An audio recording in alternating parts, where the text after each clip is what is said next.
You're running full speed, but the markets are faster. Quasar Markets Live brings the world's top financial minds to you. Everything you need to know in one place. Learn from elite educators and gain a competitive edge, leveling the playing field for you. Join the conversation. Quasar Markets Live. Good afternoon, Quasar Markets Live. I have a very cool one for today. You're going to love this one. JD Richardson. Listen, the sun was shining on a boat this weekend. JD Richardson, NAIFA. Tell us a little bit about yourself, man. How are you? Steven, again, thank you so much for having me. Dude, it was totally a God moment running to you on a cruise ship in the middle of the Gulf and how quickly our friendship formed. And I'm excited to be joining you today. You know, it's interesting. When I sometimes do take breaks. I think a lot of people, like, even on vacations I work, NAIFA asked me to speak, and I was very overwhelmed by that. I love that kind of stuff. And we talked about AI and personal things that are going on. One of the cool things about this trip was I got to meet you a little bit, and I think it's important that our people get to see you and tell us a little about NAIFA. So, John, tell us a little bit about yourself, JD, and tell us a bit who you are and a little bit about your journey. Sure. So, John Richardson, born and raised in Nashville, Tennessee, and that's where I'm actually coming to you live from today. And And much like many of you guys who are in this business, perhaps you didn't think you'd be in this career, but it's funny how life has a way of happening. And 20 years later, I'm still at it. And I'm a fee-based planner, as well as I gather assets under management, as well as I charge for my time when I meet with clients. But I'm here to really talk about is NAIFA, the National Association of Insurance and Financial Advisors. It is the oldest and the largest financial advisor association in the U.S., and we've been around since 1890. And NAIFA has been a positive disruptor in the financial industry for many, many years. So every time a person that's in this business that talks about the promises they make their clients about how this is tax-free or how that's tax-favored, it's because of NAIFA being there at the table, lobbying on behalf and keeping those promises that we've made our clients. As they say, if when it comes to going to DC, if you're not at the table, you're on the menu. And I'm truly honored to serve NAIFA at the highest level as a trustee. And there are just a handful of us that represent about 20,000 members nationwide. And it's truly an honor to be here. Yeah, and thanks for coming. I mean, I think that's one thing that we always want to know is the trustworthiness within the financial services industry, right? There's always been a trust issue. We have the Bernie Madoffs of the world. But what's really cool, JD, is that there are way more of us than there are the bad guys out there. And I'm glad to see NAIFA is that organization that brings those people together in a much cleaner way of being friends. And I think you said it best at the conference, family, right? So I think that that's a very good thing. All right, talk to us a little bit about your life. You have a very interesting life. You talked about growing up as a kid, and I love the sports side of you too as well. Let's talk about a little bit about yourself. Sure. So again, born and raised in Nashville, Tennessee, went to the University of Tennessee and got a degree in political science, minor in Spanish. Never thought in a million years I'd be in this business. Before any of that happened, and while I was in college, I had the best summer job a kid could have. I sold books and Bibles door to door, not for one summer or 2 summers, but I actually did it for 5 summers. Now, who in their right mind would knock on complete strangers' doors talking to them about buying a Bible, right? But I did that and I loved it. And from that experience, I discovered that I love talking to strangers. I love having heart level conversations, not just hello, but heart level. Now, why do I enjoy doing that? Is because I realize that every day is a gift. Rewind the clock a little bit back to my senior in high school. Stephen mentioned sports. I am not an athlete. If you look at me, I'm 6'2", eyes of blue. I think I'm about $175, $180. I've always been on the leaner side, not an athlete. But that being said, I did wrestle back in middle school and high school, and I was decent. Long story short, my last match of my senior year, I broke my neck wrestling, my C5. If you guys remember Christopher Reeve, he broke his C1. And so I broke my C5 a few months after that experience. The doctor said I had been dead or paralyzed from the neck down, but obviously I'm not. And so the fact that I'm on borrowed time, the fact that I'm still here gave me a sense of urgency, like, let's be all in. Let's be in the moment with people. I don't wear a wristwatch for that reason, because I like to be present with folks and not be constantly looking at my watch, figuring out what's coming up next. So that being said, I'm excited about the opportunity to do life with people and have meaningful conversations that truly matter.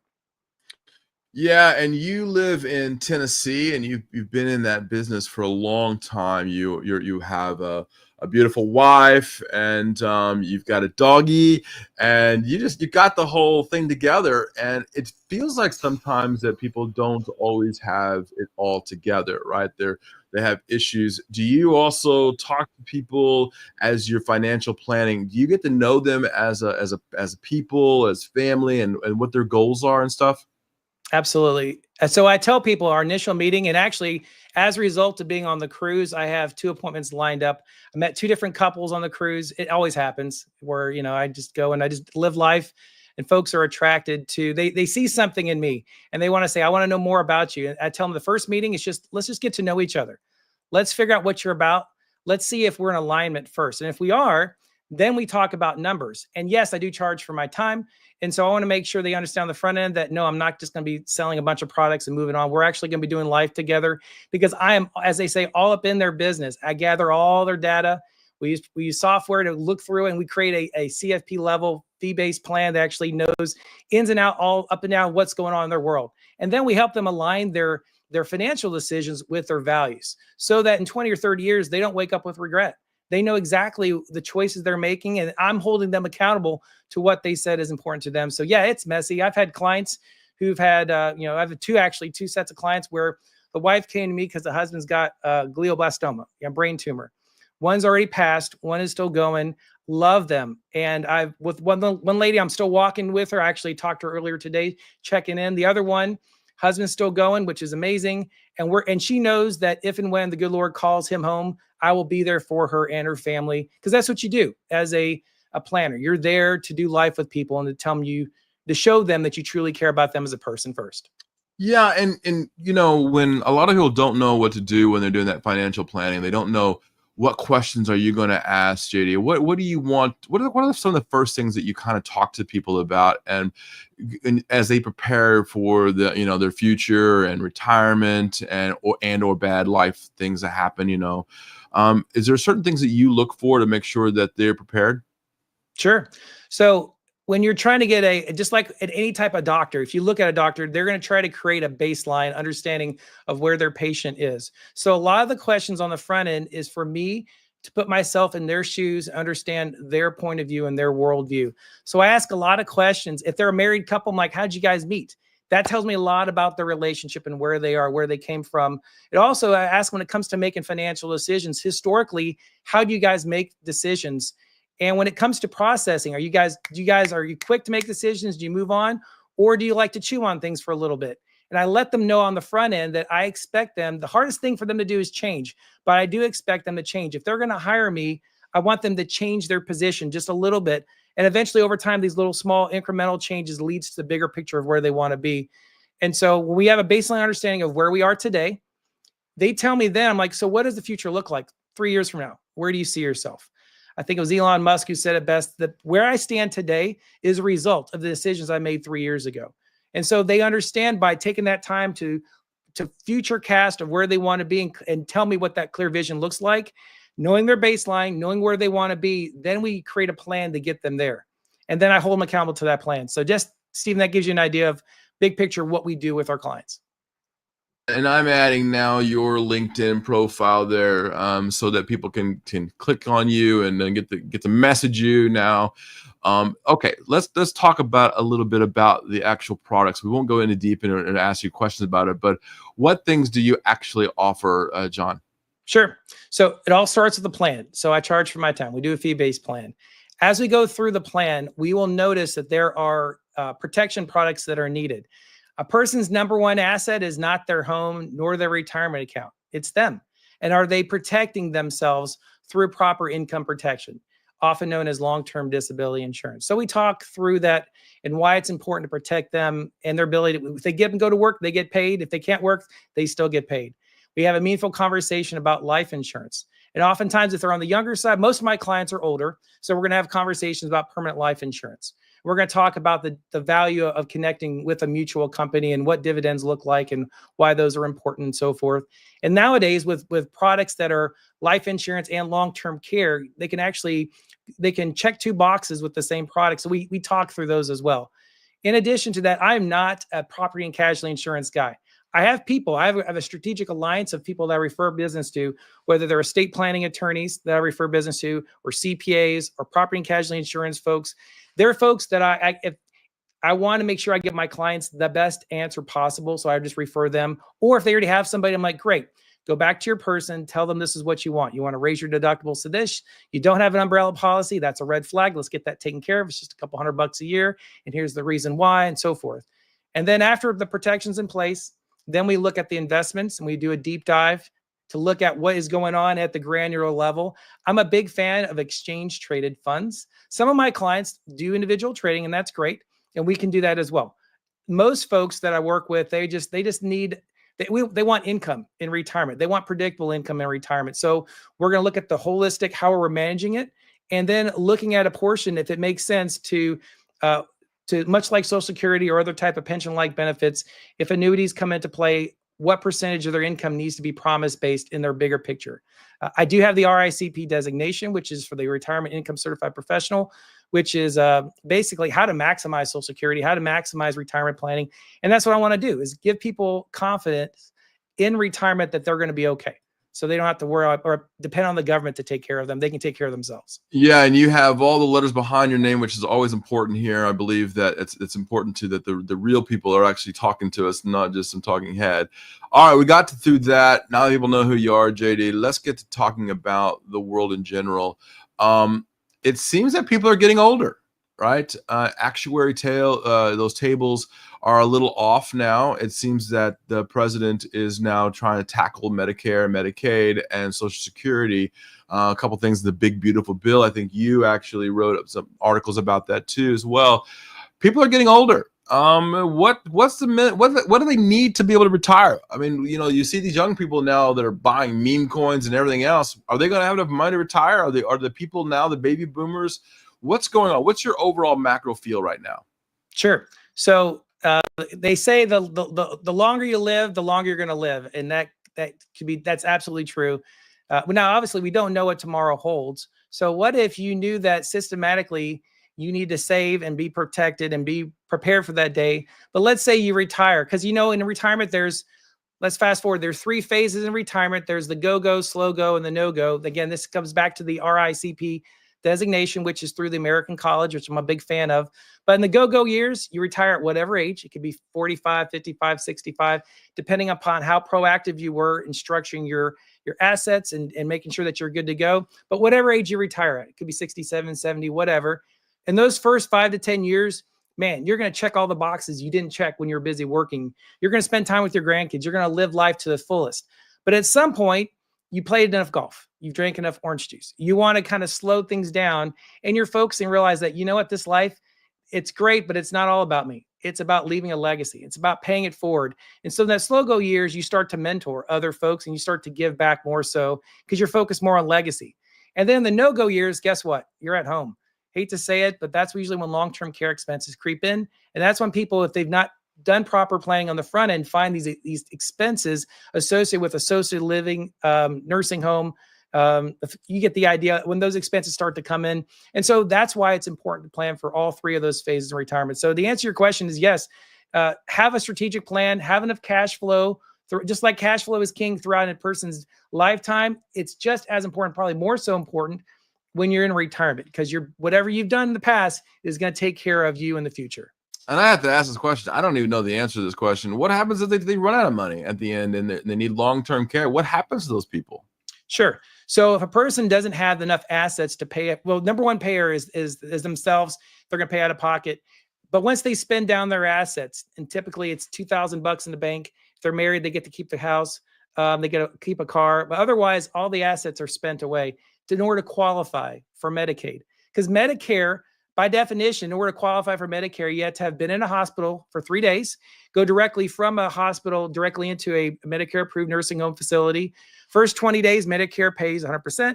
days 21 through 100, you pay a copay. However, after day 100, Medicare pays nothing because Medicare was never intended to pay for long-term care expenses. And again, everybody who's listening to this that's familiar with long-term care plan, you know exactly what I'm talking about.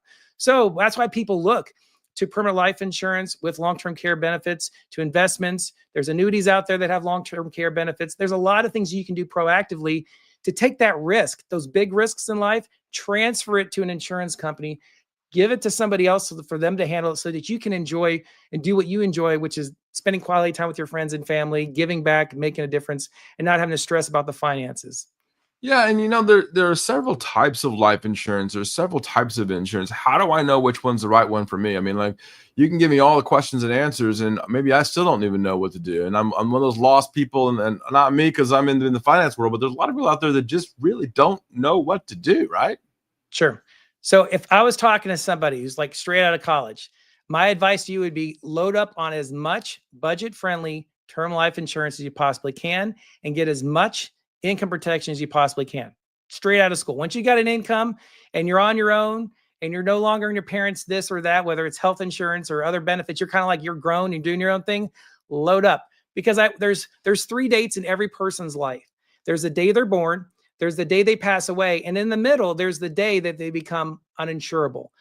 I don't know when that's going to happen. Nobody knows what's going to happen. But at that date, whenever that happens, it could be when you're 28. It could be when you're 48. It could be when you're 68. Nobody knows. But at some point, whatever you have is whatever you have. And so if you don't have enough income protection, you don't have enough proper life insurance in place, then you're stuck. So if you have budget-friendly term life insurance that's convertible, you can then at some point, as your income goes up, convert it to a permanent policy that's a better fit. And Stephen, there's a lot of different nuances in permanent life insurance. For the sake of time, I won't go into all those great details, but at the end of the day, this is why folks need to sit down with a trusted financial professional who looks at the whole picture to figure out what makes sense. Does it make sense to have mostly term, have a blend, or mostly permanent? And the answer is depends. Depends on the person's situation, on their needs in retirement, to make sure that they're always aligning their values with their long-term purpose. If they want to leave a legacy, it's kind of hard to do that with term insurance because at some point the term runs out after 20 or 30 years. Permanent life insurance, you live to 100, guess what? It's going to be there for you and your family. Yeah, and I think one of the cool things about you is you roll your sleeves up and you go to Washington D.C., my old stomping grounds, for many years, and with you and NAIFA, you guys actually go talk to the members of Congress and walk the halls, right? That is correct. In fact, I've been doing it since 2008. So here we are in 2025. So for the last 17 years, every May, you'll find me in DC meeting with members of Congress. I'm on a first name basis with several of them, and several of them have moved on and some are still around. And it's really neat to know that when they see me, they're like, hey, John, because they recognize the smile and the bow tie, and they know that I'm a safe person to talk to, and I can get real with them. And then when I ask them to take action, they actually listen and actually implement what we ask on behalf of NAIFA to get stuff done. Yeah, and when sometimes meetings to get in DC are not easy. I mean, lobbyists are everywhere. They, I guess, drain the swamp kind of feel. But when you look at the organizations that you're members of, and then the letters behind your name and the NAIFA itself, that lends to your credibility and who you are as a life insurance and all these things that you provide. But you go beyond that. You're actually an award-winning financial advisor. Is that right? That's correct. Yes, sir. You want to tell us a little bit about that award? Your face turned red there, John. I like that. I like that. Yeah, well, you're not supposed to brag on yourself. So you should brag. This is the show. Go ahead. All right. Well, so anyway, so back a couple years ago in 2018, of all the financial advisors in the nation, I was chosen as what's called the YAT Leader of the Year. This is the advisor that is chosen by my peers. If my peers had to choose, who would they choose as their financial advisor? Who's a person that always puts the interests of others? They're a natural giver. These are people that have been successful in their own right, but you can just tell they're different in a good way. And so I was chosen by my peers as the YAT Leader of the Year back in 2018. With that came a red coat, and every year they choose one person. And so it's kind of neat to belong to a fraternity within the greater NAIFA family. And just this past, I guess it was 2 years ago in 2023, I was chosen another award, the Presidential Citation. Again, out of all the thousands of members nationwide, they choose one person who is like this is like the poster child for NAIFA.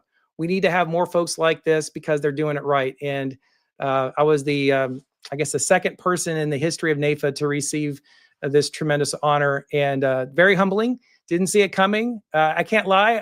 I cried. They call my name up there and I'm like, me, are you serious? And they're like, yes, we're serious. You get it. And we want to honor you. So it was a big deal.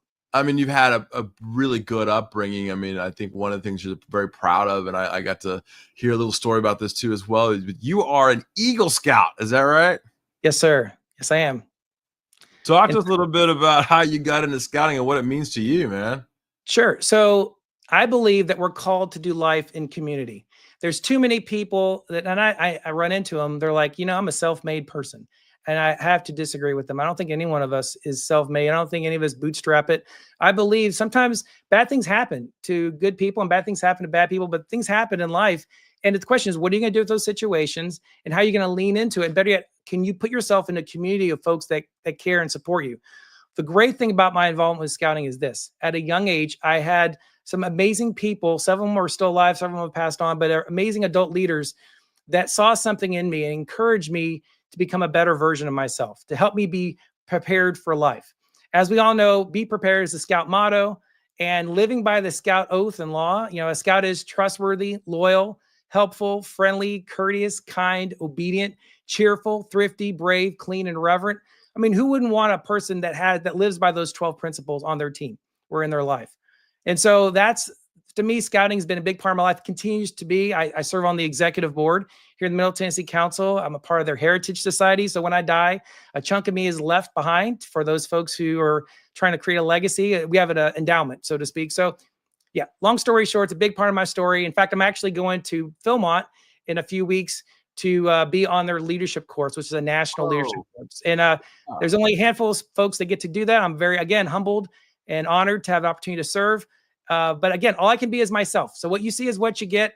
And that's just, my wife reminds me, she's like, you're a bit much. And I'm like, yes, ma'am, I am. But hey, you said 10 years ago, you said yes. And here we are. There we still are. And, you've also had the wonderful opportunity to hang out and work with Dave Ramsey as well. Is that correct? That is correct. Before I became a financial planner, I worked for Dave Ramsey. The company was called the Lampo Group back in the day. But in 2003 and 2004, I was part of his team at his office in the Cool Springs, kind of Brentwood, Franklin area, 1749 Mallory Lane to be exact. First year, I'm on the phone talking to pastors and churches all over the U.S. about who Dave is, because not everybody knew who Dave Ramsey was. The second year, they would put me on a plane, fly me out to a city 2 months before Dave would be there for his live event. So in essence, I was a traveling cheerleader. Or in politics, it's kind of like a forward team where they send you out. So my job was to stir the pot, get folks excited about Dave. Then about 2 to 3 weeks before the event, we would always sell out and we have all the tickets sold. And then I would go to the next city. So I was traveling. But after 2 years, I was like, instead of working for the man, I wanted to be my own boss and be the man. Kind of like Ric Flair, you got to beat the man to be the man. That's right. And so I left and started my 20-year career as a financial planner. So there you go. All right, Tampa boy, Ric Flair. All right, let's get to it, ladies and gentlemen. My friend JD Richardson. JD, I appreciate you being on the show today. Listen, I put it in the link up there so you guys can click on that link. Sure to click on him. Hit him up with a message. Look, time is money. We all know that. But when you are looking at your life, it's important to be around those people that are important, that have those letters behind their name and are honest with you and tell you exactly what's going on and spend time with you, getting to know who you are. So I've done that with you, JD. I appreciate that. I cherish our friendship now, and I look forward to seeing you the next time you're on Quasar Markets Live. Sounds great. Thank you, Stephen. Thank you, man. We'll see you next time.